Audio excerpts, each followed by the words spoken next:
हरे कृष्णा कृष्णा कृष्णा हरे हरे, हरे राम राम राम हरे हरे।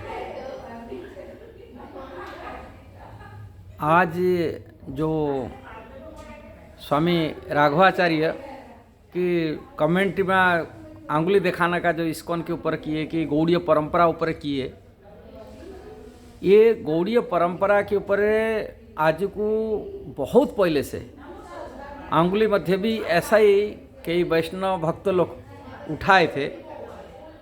तभी राजाओं की शासन चलता था। करीबी इंग्रेज सरकार के पहले जब भारत में राजाओं की शासन, मुसलमान की शासन चलता था, जयपुर में राजा थे, उनकी दरबार में जयपुर में हमारे गोविंद जी यहाँ गौड़ीय परंपरा की जो विग्रह हैं, रूप गोस्वामी की विग्रह हैं, जयपुर में आज विराजमान हैं। और उसी जयपुर राजा के दरबार में तभी रामानंदी वैष्णव लोग वैसे स्त्री संप्रदाय से जुड़े हुए हैं। और वो स्त्री संप्रदाय के थे, उन्होंने मध्य आंगुली तभी किए थे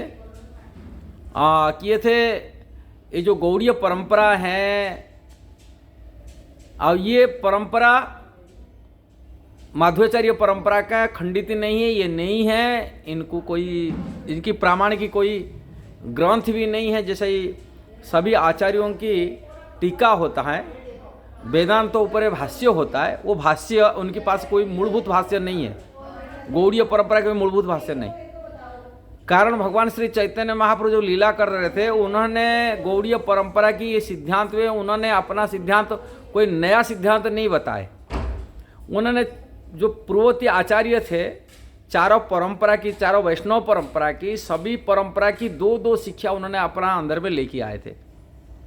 शिक्षा को गौड़ीय परंपरा में स्थापित किए थे भगवान चैतन्य महाप्रभु।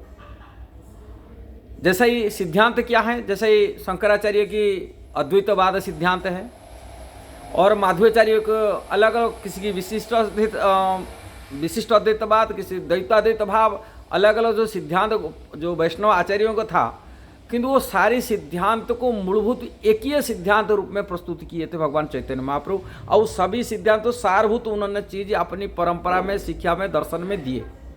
और सिद्धांत रूप में जो पुस्तक होता है, जैसे कोई प्रोफेसर बनता है, प्रोफेसर से डॉक्टरेट करना पड़ता है, पीएचडी करना पड़ता है। पीएचडी करने से उनको एक थीसिस लिखना पड़ता है, और उस थीसिस को आधार बनाते मैं पीएचडी किया हूँ, इसी ऊपर किया हूँ, इसी टॉपिक के ऊपर किया हूँ।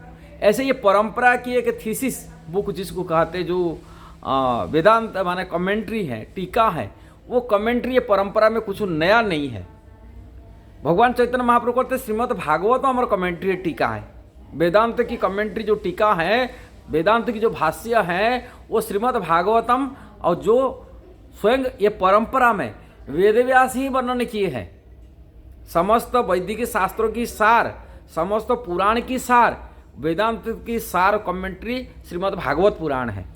इसलिए नया कुछ बनाने के लिए भगवान चैतन्य महाप्रभु नहीं बनाए। ये परंपरा को आगे कमेंट्री, जैसे अलग अलग आचार्य लोगों को कमेंट्री टीका लिखे, भाष्य दिए वेदांत दर्शन पर, उन्होंने भाष्य कुछ नया प्रस्तुत नहीं किए।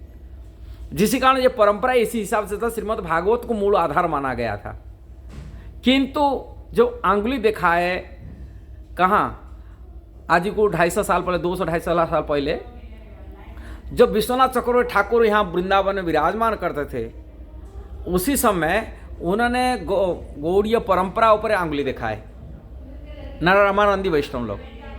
तभी वहाँ के राजा कंफ्यूज में आ गए, संशय में आ गए, बोले ये सिद्धांत क्या सही है, कमेंट्री परंपरा सही है ना नहीं है।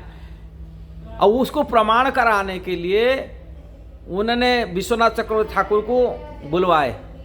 अब गोविंद जी मंदिर यहाँ जयपुर आइए, जयपुर में स्थापन करिए, अपना गौड़ीय परंपरा का सिद्धांत प्रामाणिकता स्थापन कराइए।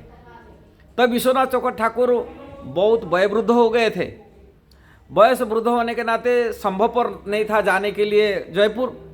अपना शिष्य बलदेव विद्याभूषण को उन्होंने भेज दिए। बलदेव विद्याभूषण वो भी विद्वान थे, और उनको भेज दिए, तुम जाकर कि अपनी गौड़ीय परंपरा की प्रामाणिकता पुष्टि कराइए। तभी उनके गुरु के आदेश पर बलदेव विद्याभूषण जब गए वहाँ जा कर के उन्होंने 7 दिन टाइम लिए।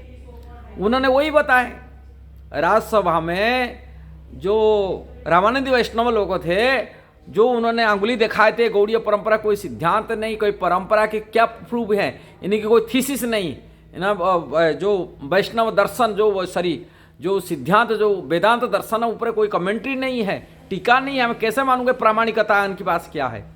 तो बलदेव विद्यासागर मात्र समय लिए थे 7 दिन, और 7 दिन में उन्होंने अपनी भाष्य गोविंद भाष्य, जिनके नाम गोविंद भाष्य रूप में वेदांत दर्शन ऊपर कमेंट्री करके दिए थे। और वो कमेंट्री जब 7 दिन भीतर गोविंद जी कृपा से उन्होंने 7 दिन समस्त वैदिक शास्त्रों का सारभूत उन्होंने कमेंट्री करके लिखी के दे ही दिए, तभी सभी लोग का आश्चर्य हुआ। 7 दिन भीतर कौन सी कमेंट्री लिखी, कौन लिख के दे देगा। तभी उन्होंने बताए थे, मैं बलदेव विद्यासागर का है, ये मेरा कृति नहीं है, ये मैं तो केवल लिख रहा था, किंतु प्रम्प्टिंग करने वाले बोलने वाले गोविंद जी थे, और गोविंद जी बुलवाते थे और मैं लिख रहा था। और वही भाष्य मैं आप लोगों को स्थापित करूँ, ये हमारा गौड़ीय परंपरा की सिद्धांत है। और उसी सिद्धांत को आज भी जो गौड़ीय परंपरा में जोड़ा हुए ये परंपरा की जो थीसिस है, ग्रंथ है, वेदांत और बलदेव विद्याभूषण को प्रूव कराते ये परंपरा। कारण भगवान चैतन्य महाप्रभु नया कुछ ग्रंथ नहीं बनाए थे, क्या भगवान का जैसा आदेश था उसी हिसाब से परंपरा चल रहा था, उसमें कोई अंगुली दिखाने नहीं था। किंतु कुछ ऐसे ही जो दूसरी संप्रदाय थे, जो ये परंपरा गौड़ीय परंपरा में जो अंगुली दिखाए, तो अभी प्रमाण करने के लिए बलदेव विद्याभूषण उन्होंने वेदांत दर्शनों पर कमेंट्री किए जो गोविंद भाष्य है। इसीलिए मैं राघवाचार्यों को बोल रहा हूँ, यदि आपको संशय है आप गोविंद भाष्य बलदेव विद्याभूषण की कमेंट्री को पढ़ के देखिए, आप प्रमाणता आपको प्राप्ति हो सकता है।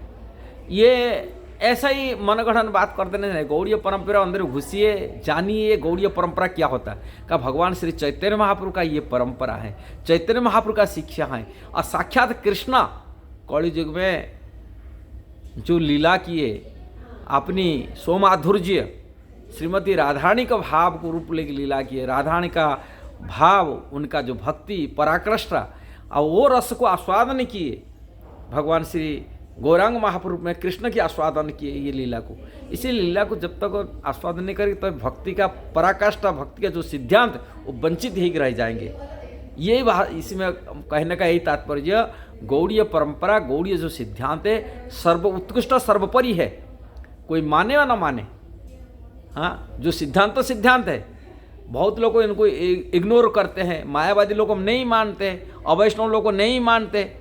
आप उसे नहीं मानेंगे तो क्या बड़ा बात हो जाएगा, किंतु सिद्धांत तो सिद्धांत है। यदि वास्तव की भक्ति का रहस्य को समझने के लिए चाहते हैं, गौड़ीय परंपरा सिद्धांत पढ़िए, जानिए, तभी ये मनुष्य जीवन सार्थक हो पाएगा।